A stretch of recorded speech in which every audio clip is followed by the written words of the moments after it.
उस रात अगर वो सवारी नहीं बैठती तो एक गरीब रिक्शा वाला आज जिंदा नहीं होता, क्योंकि जिसे वो घर छोड़ने जा रहा था वो इंसान नहीं था, वो एक जिनजादी थी। और उसने उससे कहा, मैं इंसान नहीं हूँ, मैं एक जिनजादी हूँ और आज की रात तुम्हारी किस्मत बदलने वाली है। मैं तुम्हें नुकसान पहुंचाने नहीं आई हूँ, लेकिन जो आज रात होगा वो तुम्हारी जिंदगी हमेशा के लिए बदल देगा। आखिर उस रात कब्रिस्तान में क्या हुआ, जानने के लिए पूरी वीडियो जरूर देखें।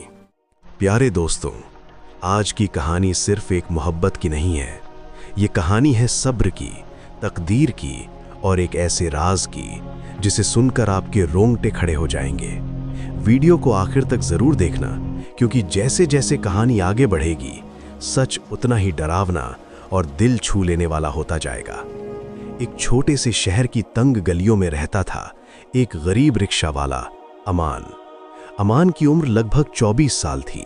दुबला पतला, सांवला चेहरा, लेकिन आंखों में सच्चाई। उसके पास ना अपना घर था, ना कोई जमा पूंजी, बस एक पुराना सा रिक्शा और एक बीमार माँ। सुबह फज्र की नमाज पढ़कर वो रोज निकल जाता था। पूरा दिन मेहनत करता। कोई ज्यादा किराया दे देता तो अल्लाह का शुक्र अदा करता, कोई कम देता तो भी मुस्कुरा देता। उसकी माँ अक्सर कहती, बेटा, गरीबी बुरी नहीं होती, बुरा होता है बुरे रास्ते पर चलना। और अमान ने कभी गलत रास्ता नहीं चुना, लेकिन उसे क्या पता था कि उसकी तकदीर में कुछ ऐसा लिखा है जो इंसानों की दुनिया से परे है। उस रात आसमान काला था, तेज हवा चल रही थी, बिजली कड़क रही थी, बारिश की बूंदें सड़कों को भिगो रही थीं। अमान ने सोचा, आज शायद आखिरी सवारी भी नहीं मिलेगी। वो रिक्शा मोड़कर घर लौट ही रहा था कि अचानक उसे सड़क के कोने पर एक लड़की खड़ी दिखाई दी। सफेद कपड़े, लंबे खुले बाल और चेहरे पर अजीब सा नूर। वो बिल्कुल भीग नहीं रही थी, जबकि चारों तरफ बारिश हो रही थी। अमान ने रिक्शा रोका। बहन जी, कहाँ जाना है? लड़की ने धीरे से उसकी तरफ देखा। उसकी आंखें गहरी, जैसे कोई राज छुपाए हुए हो। उसने बहुत धीमी आवाज में कहा, पुराने कब्रिस्तान के पास। अमान के हाथ कांप गए। कब्रिस्तान? उस जगह का नाम सुनकर शहर के लोग भी रात में नहीं जाते थे। कहते थे वहां अजीब आवाजें आती हैं। लेकिन अमान ने खुद को संभाला। ठीक है, बैठ जाइए। लड़की चुपचाप रिक्शे में बैठ गई। रास्ते भर अजीब सन्नाटा था। न वो कुछ बोल रही थी, न अमान, लेकिन उसे बार बार ऐसा लग रहा था जैसे कोई उसे देख रहा हो। कुछ दूर जाने के बाद अमान ने हिम्मत करके पूछा, आप इतनी रात में वहां क्यों जा रही हैं? लड़की ने जवाब दिया, हर किसी को अपने अतीत से मिलना पड़ता है। अमान समझ नहीं पाया। जब वे कब्रिस्तान के पास पहुंचे तो अचानक हवा और तेज हो गई। पेड़ झूमने लगे। अमान ने रिक्शा रोका। आ गए। लड़की उतर गई, लेकिन जैसे ही अमान ने पीछे मुड़कर किराया मांगना चाहा, वो गायब थी। हाँ, बिल्कुल गायब। अमान की सांसें रुक गईं। उसने चारों तरफ देखा। न कोई कदमों की आवाज, न कोई परछाई। बस दूर एक कब्र के पास हल्की सी नीली रोशनी चमक रही थी। उसका दिल जोर जोर से धड़कने लगा। या अल्लाह, ये क्या है? वो धीरे धीरे उस रोशनी की तरफ बढ़ा और जो उसने देखा, उसे देखकर उसकी रूह कांप उठी। वही लड़की, लेकिन अब उसके चारों तरफ नीली चमक थी। उसकी आंखें इंसानी नहीं लग रही थीं। अमान पीछे हट गया। आप कौन हैं? लड़की मुस्कुराई। डर मत अमान, मैं तुम्हें नुकसान नहीं पहुंचाऊंगी। अमान हैरान रह गया।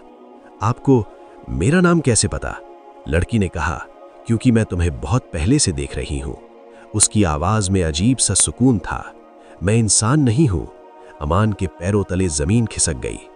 तो क्या हो आप? कुछ पल की खामोशी के बाद उसने कहा, मैं एक जिनजादी हूं। बिजली कड़क गई। अमान का दिल जैसे सीने से बाहर आ जाएगा। वो भागना चाहता था, लेकिन उसके पैर जैसे जम गए थे। डर मत, उसने फिर कहा, मैं बुरी नहीं हूं। तो फिर मेरे पास क्यों आई हो? अमान ने कांपती आवाज में पूछा। जिनजादी ने उसकी आंखों में देखा। क्योंकि तुम अलग हो। तुमने कभी किसी का दिल नहीं दुखाया। तुम्हारी माँ की खिदमत, तुम्हारी नमाज, तुम्हारी सच्चाई। अमान की आंखों में आंसू आ गए। मैं तो बस एक गरीब इंसान हूं, जिनजादी ने धीरे से कहा, और मैं तुम्हारी मोहब्बत में गिर चुकी हूं। अमान सन्न रह गया। मोहब्बत? हवा थम गई, जैसे पूरा कब्रिस्तान उस पल को सुन रहा हो। हाँ अमान, मैं कई महीनों से तुम्हें देख रही हूं। तुम्हारी सादगी, तुम्हारा सब्र, तुम्हारा ईमान। अमान का दिल घबरा रहा था। लेकिन ये गलत है। इंसान और जिनजादी की आंखों में हल्की उदासी आ गई। मुझे पता है हमारी दुनिया अलग है, लेकिन दिल तो वही है ना। अचानक दूर से अजीब सी आवाज आई, जैसे कोई और मौजूद हो। जिनजादी का चेहरा बदल गया। मुझे जाना होगा। क्यों? अमान ने पूछा। क्योंकि अगर मेरी दुनिया वालों को पता चल गया तो तुम्हारी जान खतरे में पड़ जाएगी। अमान के शरीर में सिहरन दौड़ गई। क्या मतलब? वो धीरे से बोली, ये मोहब्बत आसान नहीं होगी। और अगले ही पल वो धुएं की तरह हवा में घुल गई। अमान अकेला खड़ा था। बारिश फिर से शुरू हो चुकी थी। उसका दिमाग सुन्न था। क्या ये सपना था या हकीकत? लेकिन जमीन पर पड़ा एक चमकता हुआ छोटा सा तावीज गवाही दे रहा था कि जो हुआ वो सच था। उस रात अमान खाली हाथ नहीं लौटा था।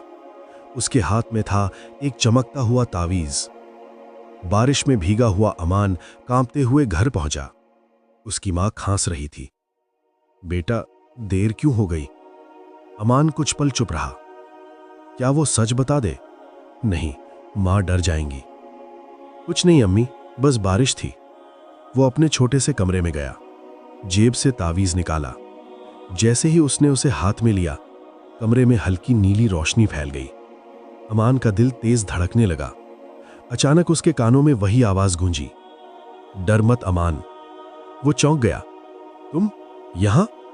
कमरे के कोने में वही जिन्नजादी खड़ी थी, लेकिन आज उसकी आंखों में हल्की बेचैनी थी। तुम यहां क्यों आई हो? अमान ने धीमे स्वर में पूछा। क्योंकि अब तुम इस तावीज से जुड़े हो, और इसका मतलब है कि तुम मेरी दुनिया से भी जुड़े हो। अमान पीछे हट गया। मुझे ये सब नहीं चाहिए, मैं बस एक साधारण इंसान हूं। जिन्नजादी ने धीरे से कहा, यही तो वजह है कि मैंने तुम्हें चुना। तभी अचानक तावीज जोर से चमकने लगा। अमान को लगा जैसे किसी ने उसे जोर से धक्का दिया हो। उसकी आंखों के सामने अजीब दृश्य आने लगे। एक दूसरी दुनिया, जहां आसमान बैंगनी था, हवा में धुआं तैर रहा था, और दूर एक बड़ा सा महल चमक रहा था। ये कहां हूं मैं? अमान ने घबरा कर पूछा। जिन्नजादी की आवाज आई, ये मेरी दुनिया है, जिन्नों की दुनिया। अचानक महल के दरवाजे खुले। अंदर से एक भारी आवाज गूंजी, जोहरा। अमान समझ गया, जिन्नजादी का नाम जोहरा है। महल से एक विशाल साया बाहर आया, लाल आंखें, आग जैसी सांस। तुमने इंसान से रिश्ता जोड़ा है, उस साये ने गरज कर कहा। जोहरा डर गई। अब्बा, मैंने कोई गुनाह नहीं किया। अमान कांपने लगा। ये कौन है? जोहरा ने फुसफुसाकर कहा, मेरे वालिद, जिन्नों के सरदार। अमान का गला सूख गया। सरदार की नजर अमान पर पड़ी। एक गरीब इंसान जिसमें ना ताकत है ना दौलत, तुम इसे पसंद करती हो? अमान ने हिम्मत जुटाई। मैंने आपकी बेटी को मजबूर नहीं किया। सरदार हंसा। मोहब्बत हमारी दुनिया में कमजोरी मानी जाती है। अचानक सब कुछ घूमने लगा। अमान फिर अपने कमरे में था। वो पसीने से भीगा हुआ था। जोहरा सामने खड़ी थी। वो तुम्हें नुकसान पहुंचा सकते हैं, उसने कहा। तो फिर ये सब खत्म कर दो, अमान ने सख्ती से कहा। मैं तुम्हारी वजह से अपनी मां की जान खतरे में नहीं डाल सकता। जोहरा की आंखों में आंसू आ गए। मैंने पहली बार किसी इंसान के दिल की सच्चाई देखी है। अमान ने नजर झुका ली। उसका दिल भी टूट रहा था। अगले दिन अमान की मां की तबीयत अचानक बहुत खराब हो गई। डॉक्टर ने कहा, इलाज के लिए बहुत पैसे लगेंगे। अमान के पास कुछ भी नहीं था। वो मस्जिद के बाहर बैठकर रोने लगा। या अल्लाह, मैं क्या करूं? तभी अचानक किसी ने उसके कंधे पर हाथ रखा। वही जोहरा। अगर तुम चाहो तो मैं तुम्हारी मां को ठीक कर सकती हूं। अमान ने हैरानी से देखा। कैसे? मेरे पास ऐसी ताकत है जो इंसानी बीमारियां ठीक कर सकती है। अमान चुप हो गया। अगर वो मदद लेता है तो वो जिन्नों की दुनिया में और उलझ जाएगा। अगर नहीं लेता तो मां। उसकी आंखों से आंसू गिरने लगे। ये इम्तिहान क्यों है या अल्लाह? जोहरा ने धीरे से कहा, मैं तुम्हारी मोहब्बत को मजबूरी नहीं बनाना चाहती। अमान ने सिर उठाया, अगर तुम सच में मुझसे मोहब्बत करती हो तो मेरी मां को बचा लो, लेकिन बदले में मैं तुमसे कोई रिश्ता नहीं रखूंगा। यह सुनकर जोहरा का दिल टूट गया, लेकिन उसने मुस्कुरा कर कहा, मोहब्बत कभी सौदा नहीं होती अमान। उसने आंखें बंद की। कमरे में तेज रोशनी फैल गई। कुछ पल बाद अमान की मां की खांसी रुक गई। उनका चेहरा शांत हो गया। डॉक्टर ने हैरानी से कहा, यह तो चमत्कार है। अमान समझ गया, यह चमत्कार नहीं था, जोहरा की कुर्बानी थी। लेकिन कहानी यहीं खत्म नहीं होती, क्योंकि उसी रात अमान के घर के बाहर आग जैसी आंखों वाले कई साए मंडरा रहे थे। सरदार की आवाज हवा में गूंजी, अब इंसान को कीमत चुकानी होगी। अमान को अंदाजा नहीं था कि असली तूफान अभी बाकी है। जोहरा ने अपनी ताकत से अमान की मां की जान बचा ली, लेकिन जिन्नों के सरदार को यह बात पता चल चुकी थी और अब वो अमान को सजा देने वाले थे। उस रात आसमान बिल्कुल साफ था, लेकिन अमान के घर के बाहर अजीब सी खामोशी थी। अचानक खिड़की अपने आप खुल गई। तेज हवा कमरे में घुस आई। अमान उठ बैठा। कौन है? तभी दीवारों पर परछाइयां घूमने लगीं। आग जैसी लाल आंखें अंधेरे में चमक रही थीं। एक भारी आवाज गूंजी, इंसान बाहर आओ। अमान का दिल जोर जोर से धड़कने लगा। उसने तुरंत अपनी मां को देखा। वो गहरी नींद में थी।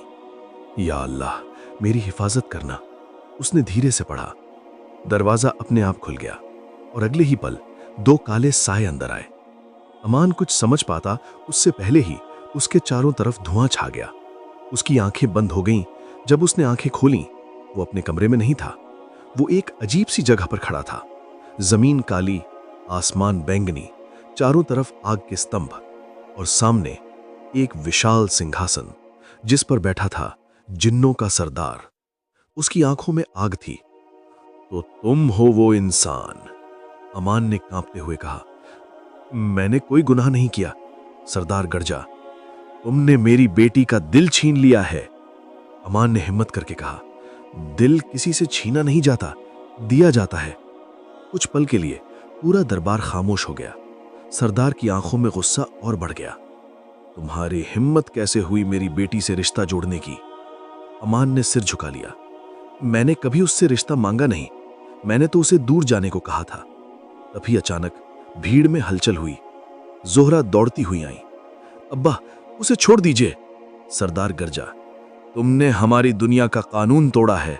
इंसान से मोहब्बत मना है। जोहरा रो पड़ी। लेकिन दिल पर किसका जोर चलता है? सरदार खड़ा हुआ। उसकी आवाज गूंजी, अगर ये इंसान सच्चा है तो इसे आजमाया जाएगा। अमान ने हैरानी से पूछा, कैसी आजमाइश? सरदार ने हाथ उठाया। अचानक जमीन फट गई। नीचे आग का समंदर था। अगर तुम सच में मेरी बेटी से मोहब्बत नहीं करते तो इस आग में कूद जाओ। जोहरा चीख पड़ी। नहीं। अमान स्तब्ध था। अगर वो कूदता है तो मर जाएगा, अगर नहीं कूदता तो जोहरा हमेशा के लिए उससे दूर कर दी जाएगी। उसने आंखें बंद की। उसे अपनी मां का चेहरा याद आया, उनकी बातें। बेटा, सच्चाई से कभी मत डरना। अमान ने धीरे से कहा, अगर मेरी मौत से जोहरा की जिंदगी आसान हो जाएगी तो मैं तैयार हूं। जोहरा रोती हुई उसके सामने आ गई। तुम ऐसा क्यों कर रहे हो? अमान ने हल्की मुस्कान के साथ कहा, क्योंकि मोहब्बत हासिल करने का नाम नहीं, कुर्बानी का नाम है। पूरा दरबार सन्न रह गया। अमान ने आसमान की तरफ देखा। या अल्लाह, अगर मैं गलत हूं तो मुझे माफ करना। और वो आग की तरफ बढ़ गया। लेकिन जैसे ही वो कूदने वाला था, अचानक तावीज चमकने लगा। तेज सफेद रोशनी पूरे दरबार में फैल गई। आग शांत हो गई। सरदार पीछे हट गया। एक बुजुर्ग जिन की आवाज गूंजी, ये इंसान सच्चा है। पूरा माहौल बदल गया। सरदार की आंखों में पहली बार हैरानी की। इसमें लालच नहीं, डर नहीं, सिर्फ सच्चाई है। जोहरा ने आंसू भरी आंखों से अमान को देखा। सरदार ने भारी आवाज में कहा, इंसान, तुम आजमाइश में कामयाब हो गए। अमान ने राहत की सांस ली। लेकिन सरदार ने आगे कहा, एक आखिरी फैसला बाकी है। पूरा दरबार फिर खामोश हो गया। या तो तुम अपनी दुनिया में लौट जाओगे और मेरी बेटी तुम्हें हमेशा के लिए भूल जाएगी, या फिर तुम हमारी दुनिया में रहोगे लेकिन कभी अपनी मां से नहीं मिल पाओगे। ये सुनकर अमान के पैरों तले जमीन खिसक गई। एक तरफ मां, दूसरी तरफ जोहरा। उसकी आंखों से आंसू गिरने लगे। जोहरा ने धीरे से कहा, मैं तुम्हें मजबूर नहीं करूंगी। अमान ने आसमान की तरफ देखा। या अल्लाह, ये कैसा इम्तिहान है। दोस्तों, अब कहानी अपने सबसे बड़े मोड़ पर है। क्या अमान अपनी मां को छोड़ देगा? क्या जोहरा अपनी मोहब्बत कुर्बान करेगी? या कोई ऐसा रास्ता निकलेगा जिसकी किसी ने कल्पना भी नहीं की? जिन्नों का दरबार खामोश था। बैंगनी आसमान के नीचे सबकी नजरें अमान पर थीं। सरदार की भारी आवाज गूंजी, फैसला करो इंसान, अपनी दुनिया या हमारी दुनिया। जोहरा की आंखों से आंसू बह रहे थे। वो कुछ नहीं बोल रही थी। अमान का दिल जोर जोर से धड़क रहा था। उसने आंखें बंद की। उसे याद आया मां की वो कमजोर मुस्कान, उनके हाथों की दुआ, उनकी आवाज, बेटा, मां से बढ़कर दुनिया में कुछ नहीं होता। अमान की आंखों से आंसू गिर पड़े। उसने धीरे से कहा, मैं अपनी मां को नहीं छोड़ सकता। पूरा दरबार सन्न रह गया। जोहरा की सांस रुक गई, लेकिन अमान ने आगे कहा, और मैं जोहरा को भी खोना नहीं चाहता, लेकिन अगर मेरी वजह से उसे उसकी दुनिया से अलग होना पड़े तो ये मोहब्बत खुदगर्ज होगी। जोहरा रोते हुए बोली, मोहब्बत खुदगर्ज नहीं होती। अमान ने उसकी तरफ देखा। मोहब्बत पाने का नाम नहीं, सही चीज चुनने का नाम है। सरदार ध्यान से सब सुन रहा था। तो तुम अपनी मां को चुनते हो? उसने पूछा। अमान ने सिर झुका दिया। हां। माहौल भारी हो गया। जोहरा ने आंसू पूछे और मुस्कुराने की कोशिश की। मैं खुश हूं कि तुमने सही फैसला लिया। अचानक सरदार खड़ा हुआ। उसकी आवाज पहले से अलग थी। इंसान, तुमने फिर से खुद को साबित कर दिया। अमान ने हैरानी से ऊपर देखा। जो बेटा अपनी मां के लिए मोहब्बत छोड़ सकता है, वो हमारी दुनिया में भी इज्जत के लायक है। अचानक आसमान से तेज रोशनी उतरी। तावीज फिर चमकने लगा। सरदार ने हाथ उठाया। आज से हमारी दुनिया और तुम्हारी दुनिया के बीच एक नया रास्ता बनेगा। दरबार में हलचल मच गई। जोहरा इंसानी दुनिया में नहीं रहेगी, लेकिन उसे इजाजत होगी कि वो हर जुमे की रात तुमसे मिल सके। अमान की आंखों में उम्मीद की चमक आई। और तुम इंसान, हमारी दुनिया में कभी कैद नहीं रहोगे। तुम्हारी मोहब्बत पर कोई सजा नहीं होगी। जोहरा रोते हुए अमान के पास आई। ये सच है, सरदार ने गंभीर स्वर में कहा, लेकिन एक शर्त है। दोनों एक साथ बोले, क्या? तुम दोनों का रिश्ता पाक रहेगा। ना दुनिया को पता चलेगा, ना कोई गुनाह होगा। अमान ने तुरंत कहा, मैं वादा करता हूं। जोहरा ने भी सिर झुका दिया। अचानक सब कुछ धुंधला होने लगा। अमान को लगा जैसे वो गिर रहा हो। जब उसने आंखें खोली, वो अपने कमरे में था। सुबह की अजान की आवाज गूंज रही थी। उसकी मां रसोई में थी। अमान बेटा, उठ गए? वो दौड़कर मां के पास गया, उनके हाथ चूम लिए। मां ने हैरानी से पूछा, क्या हुआ? अमान मुस्कुराया, कुछ नहीं अम्मी, बस अल्लाह का शुक्र अदा कर रहा हूं। उस दिन के बाद अमान की जिंदगी बदल गई। उसके रिक्शे में बरकत आने लगी। कम मेहनत में ज्यादा कमाई होने लगी। लोग कहते, इस लड़के में कुछ खास है। लेकिन किसी को नहीं पता था कि हर जुम्मे की रात जब शहर सो जाता, कब्रिस्तान के पास हल्की नीली रोशनी चमकती और वहां दो साए मिलते, बिना छुए, बिना किसी गुनाह के, सिर्फ दुआओं और सच्ची मोहब्बत के साथ। जोहरा हर बार कहती, तुमने मुझे सिखाया कि मोहब्बत कुर्बानी होती है। और अमान कहता, तुमने मुझे सिखाया कि सच्ची मोहब्बत डर से बड़ी होती है। साल गुजरते गए। अमान ने मेहनत से अपनी माँ का अच्छा इलाज कराया, छोटा सा घर खरीदा और एक दिन जब उसकी माँ का इंतकाल हुआ वो बहुत रोया। लेकिन उसी रात जोहरा उसके सामने आई। उसने कहा, अब तुम्हारा इम्तिहान पूरा हो चुका है। अमान ने पूछा, मतलब? जोहरा मुस्कुराई, मेरे अब्बा ने इजाजत दे दी है, अब हमारी दुनिया का फर्क खत्म हो चुका है। अचानक आसमान खुल गया, सफेद रोशनी उतरी और पहली बार जोहरा पूरी तरह इंसानी रूप में उसके सामने खड़ी थी। अब हमारी मोहब्बत पर कोई रोक नहीं। अमान की आंखों से खुशी के आंसू बहने लगे। कहानी यहीं खत्म नहीं होती दोस्तों, यह हमें सिखाती है मां की खिदमत सबसे बड़ी इबादत है। सच्ची मोहब्बत में सब्र और कुर्बानी होती है, और जब नीयत साफ हो तो अल्लाह रास्ते खुद बना देता है। अगर आपको ये पूरी कहानी पसंद आई तो वीडियो को लाइक जरूर करें और कमेंट में लिखें, सच्ची मोहब्बत सब्र मांगती है, क्योंकि ऐसी कहानियां दिल से निकलती हैं और सीधे दिल तक पहुंचती हैं।